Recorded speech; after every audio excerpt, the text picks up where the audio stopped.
A woman suffering in a loveless marriage finds that upon her husband's return from battle, her emotionally abusive husband suddenly appears to be a different man, in more ways than one. Mission Director Vera Herrick is trapped in a loveless marriage with military hero Colonel Silas Herrick. The scene opens on the planet called Terra in the year 2520. We hear a man giving a speech and we see the terrain, which is very dry and rough. The camera zooms into a dome-like structure, inside which a military leader, Silas Herrick, is accepting an award in honor of his men, two of whom gave their lives in a mission to find hydrogen, an element the Terrans need to clean their air, from a planet called Rexor. He delivers his speech in honor of his men and accepts the awards, and everyone present there claps at his speech and accomplishments. He gets off the stage and is greeted by General Olin and his wife, Vera Herrick. Olin says that she must be proud, and she agrees, praising Silas that he is a great and unwavering leader. General Olin feels the honor belongs to both he and Silas's wife, Vera, who co-led the mission and quotes, "Behind every successful man is a great woman." He recognizes Vera's quick thinking and her contribution, which saved them many casualties. Vera thanks Olin and he leaves with another lady, leaving Silas and Vera to themselves. Later, Silas and Vera arrive at their home. Silas starts to talk about Olin and accuses Olin of being jealous of him and ruining his special night when he got the honor of a lifetime. Vera tries to settle the situation by saying that Olin was just being kind to her. She then states that she is exhausted and going to bed, but as she is about to go, Silas holds her hand, makes her stop, and puts her against the wall. We see his abusive nature when he threateningly reminds Vera that she was not personally in the battle as he was, upsetting her. He asks her if she hears ringing in her ears at night and sees the lives of her comrades extinguished before her. Did she go out to look for her last two soldiers and have to carry their bodies back? Or was she the one who piloted the ship back to Terra? She answers no to all the questions, to which Silas says that he would have remembered if she was there. He then kisses her, but the discomfort is evident on her face.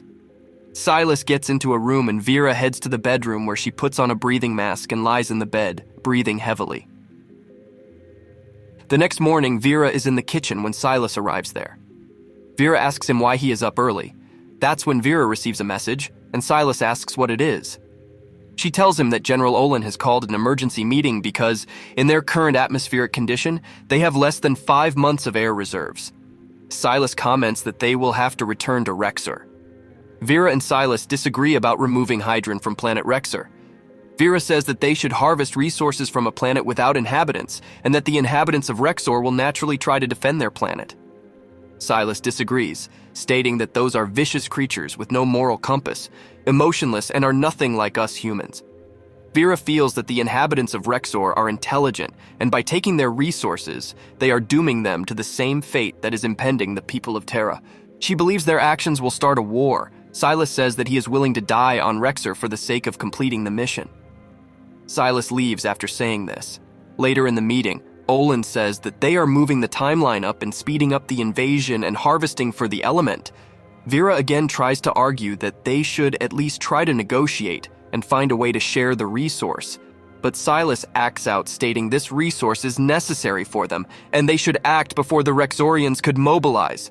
Olin agrees and orders the mission to continue with extreme urgency. He wants to keep it covert and will only authorize a single craft piloted by Silas Herrick on a covert mission. Later, Vera is in her office and is approached by Yarrow. Vera asks her to bring food for her, and Yarrow asks why she is not having dinner with her husband tonight. Vera confides in Yarrow that her relationship with Silas could not get any worse, and he does not miss any opportunity to undermine her.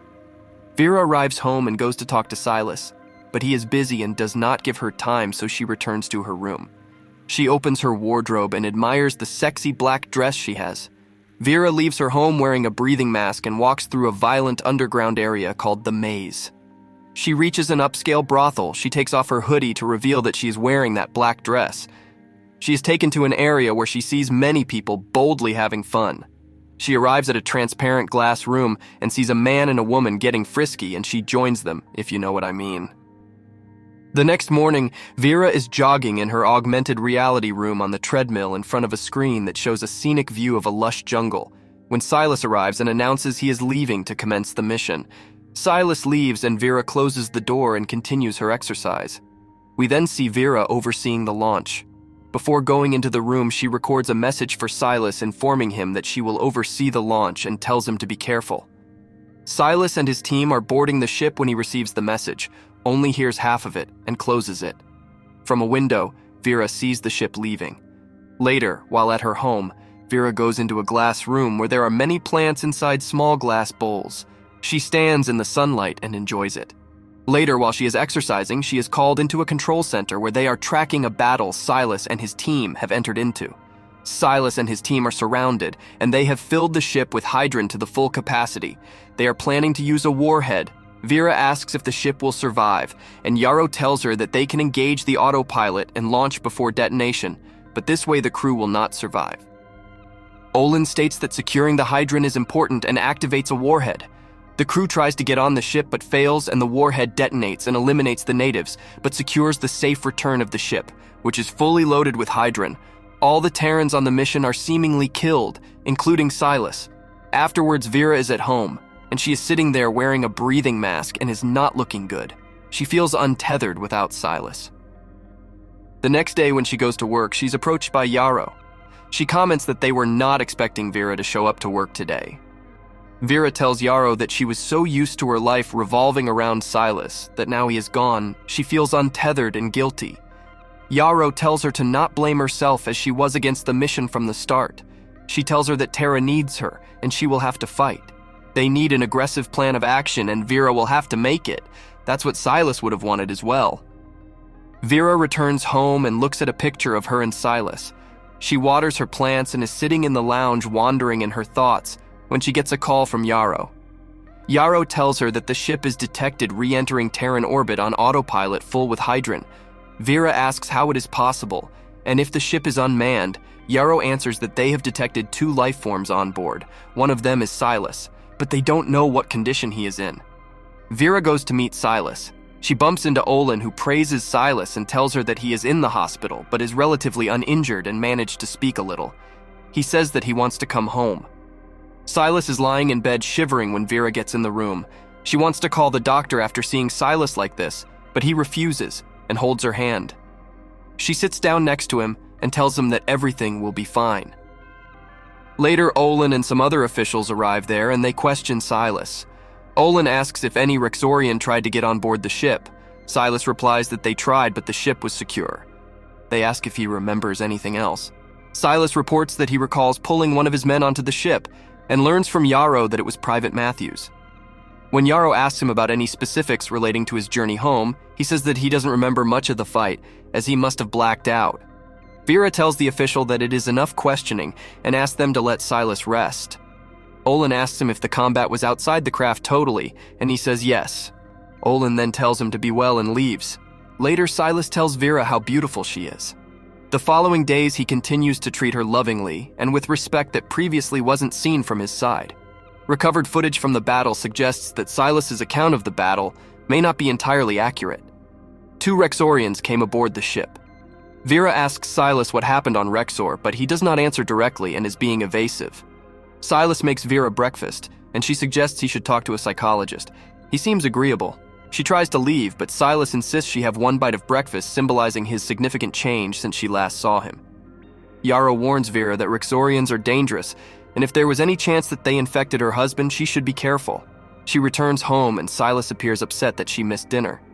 He follows her into the bedroom, and they soon go to sleep together. The next scene, we see their bedroom is raided by the police, and Silas is arrested. Matthews has revealed himself to be a Rexorian metamorph under interrogation.